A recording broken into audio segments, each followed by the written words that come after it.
بیاید در حال ما بگذاریم به موضوع ریال مادرید هم خب خیلی مفصل درباره بارسلونا گفتیم که 3-0 ضد خطافه پیروزی به دست آورد. خب در ادامه صحبتی که بالاتر هر دوی شما داشتید واقعا هم از سوی اکثر کارشناسان الکی اشاره می شود که دیگرگونی ها هستند در ریال مادرید و خیلی دیگرگونی های جدی نظر به دوره سال آخری فعالیت انچلوتی.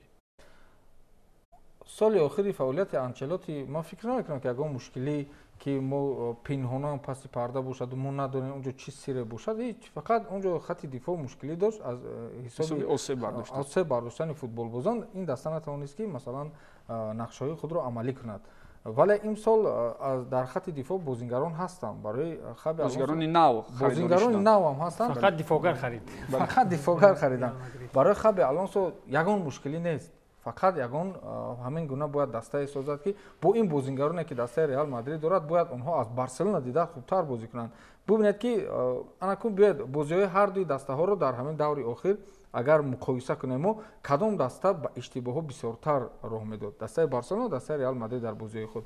دسته ریال مادرید حالا هم اشتباه میکنن، حالا هم مثلا یکدیگر فهمی بین آنها دیده نمیشود، هرچند که خابی آلونسو در داخل دسته ریال مادرید یک جنگ علیحده تشکیل کرده است میان رودریگو و وینیسیوس، ولی همین گونه رقابت پذیری در داخل یک دسته این نتیجه نه اونقدر خوب دارد. این نتیجه این چیز رو دسته ها قبلا اثبات کرده بودند. مثلا دسته پی اس جی یک گونه اثبات میکرد که در داخل دسته رقابت پذیری این عاقبت خوب ندارد، ولی او اجبارا همین چیز رو رایج جاری کرده است. بله، جاری کرده است. من نمیدونم این با چی انجام می‌یابد، ولی اگر امباپه، کلیان امباپه در دسته ریال مادرید نباشد، تصور کنید که این دسته با چی نتیجه ها نایل میشود.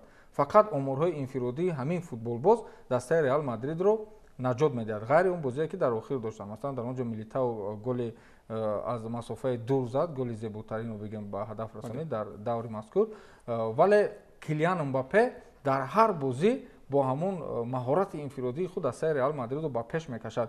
ولی هرچند که خط دفاع دسته ریال مادرید میگن خط دفاع خیلی پرقوت است، ولی اشتباهایی که بازیگران این دسته میکنند در مقابل دسته های بگن ضعیفترین لالیگا، این چیز رو بازیگرانی که نو بازیگران جوانی دسته بارسلونا در مقابل دسته های بزرگ این گونه اشتباه کردن نمیتوانند.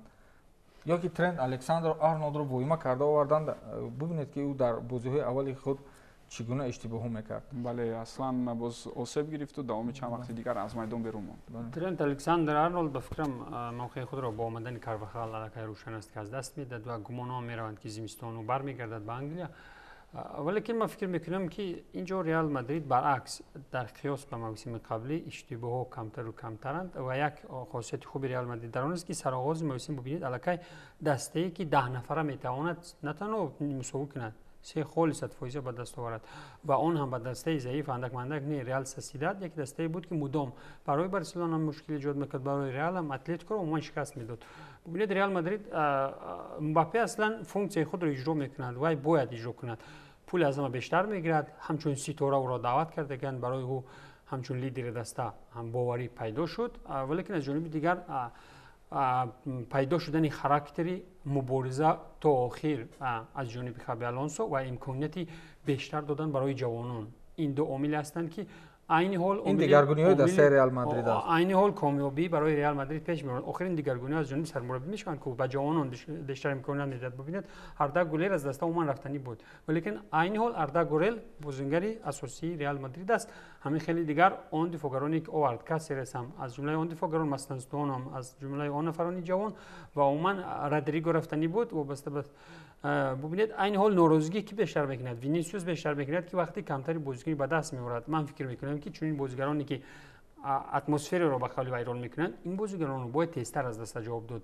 ما از همین جنگ و جنجال‌های پرساله بین اینها بود، این ستاره ها بود که ریال مادرید باعثی گرفتار شدن با بوران شد. ببینید وقتی که مربی جوان اومد با جوانان شانس میداد، با جوانان یک دسته تام میسازد و با جوانان نتیجه نشان میداد، این الکی یک فولینیک است. ببینید ما در ریال مادرید پارسال اینها 12 نفر دسته رو شکست دادن نمیتونستن، این حال 10 نفر از دستای قوی اینو خال میکرد و حالا ایمان بگ مو با طور صدفایزه ریال مادرید دسته کامل یا دسته پر اقتدار گفتن نمیتونه، نه وابسته به انجام در بازی در مقابل بارسلونا در دور اول کرد و میخواند اونها ماه اکتبر اکتبر در همین در اخر اکتبر خود رو در марҳилаи аввали фаъолияти Хаби Алонсо дар мавриди не дар мавриди рӯшан аст ки дар он то ҳозир дар бораи классико ҳозир хулоса карда наметавонем. Барномаи нашри ҳозираи Еврогол дар бораи ҳамин давраҳое ки сипарӣ шуданд, ман суханои ман дахл доранд ба ҳамун то ҳолати ҳозира. Бале ҳолати ҳозира ҳамин хел аст ки Реал Мадрид дар садри ҷадвал аст, натиҷаи 100% дорад. натиҷа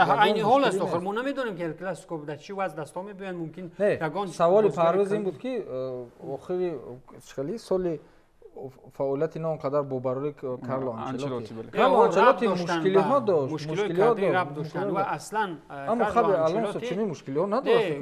Не гап дар бораи танҳо гӯем мушкилиҳо дар охири мавсим намеравад, балки мо як умр тавре медонем давраи Анчелоти зиёдтар ӯ аз тактика дида ба ҳамон худи футболбозон такя мекард, ба ҳунару маҳоратҳои инфиродии онҳо. Бале Алонсо зиёдтар кӯшиш мекунад бо ҳамон тарзи биниши хосаи худу он фалсафае ки дорад бозиҳоро ба роҳ монад. Бубинед ӯ фикр мекунам аз ин ҷиҳат аллакай кори дасташ дар умуман тағйиротҳое ки дар Реал дорад эҳсос мешавад.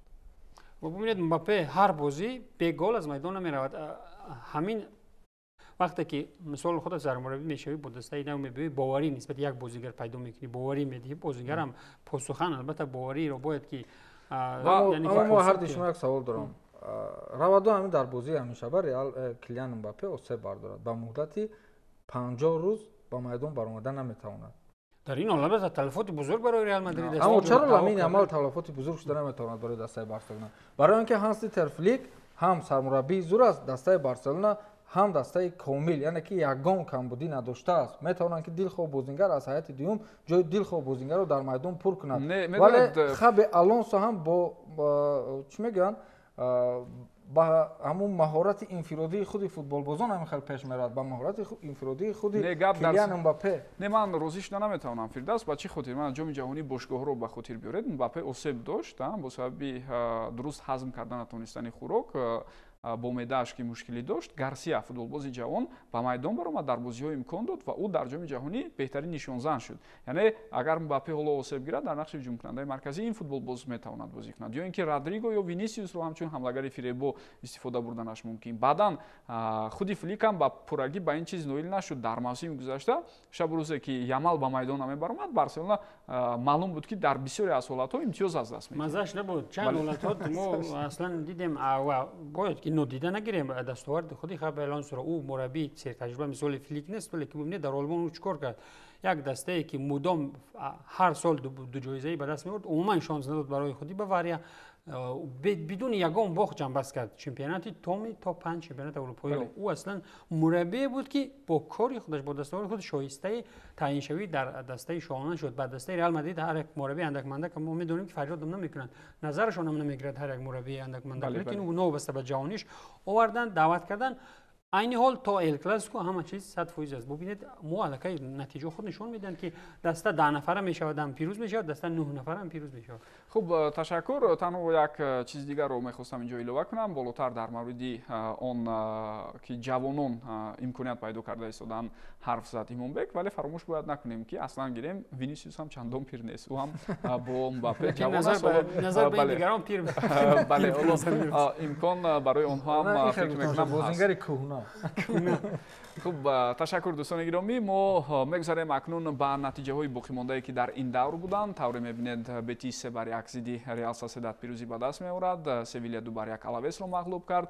ҳамчунин дар ин давр Жирона мағлуб шуда аз Леванте 4-0 ва ҷои ёдоварист ки дар оғози мавсими нав Атлетико ҳеҷ не ки ба худ ояд, ҳамагӣ як ғалаба доранд ва дар ин давр бо Малёрка дар сафар онҳо мусовӣ карданд. ба ҷадвали умумӣ чун назар меандозем, пешсафи Реал Мадридро мебинем 15 имтиёз дорад, Барселона дуюм аз 13 имтиёз, баъдан Вильяреал ва Эспаньол мавқеъ гирифтанд ва дастаи Атлетико Мадрид ҳоло бо 6 имтиёз дар зинаи 12-уми ҷадвал мавқеъ гирифтааст. бинандагони азизу арҷманд, таҳлили баррасии бисёр ҳам мукаммал аз доираи рақобатҳои топ 5 лигаҳои ҳафтаи сипарӣ шуда ва муҳимтар аз ҳама мавзӯи тақдими ҷоизаи туби тиллоӣ дар соли 2025 дар нашри навбатии барномаи Еврогол аз мавзӯъҳои меҳварӣ буданд ки мо ҳамроҳ бо ҳамкоронам Имонбеки Шодибекзод ва ҳамчунин Фирдавси Хурсанд мавриди таҳлилу баррасӣ қарор додем. бисёр сипос мегӯям барои ташрифи шумо ба барнома ва мо инъикоси муҳимтарин рӯйдодҳоро аз то 5 лигаҳо боз дар нашрои баъдии барномаи худ идома медиҳем. сипос ки то ин муддат ҳамроҳи мо будед. хайр бинандагони гиромӣ.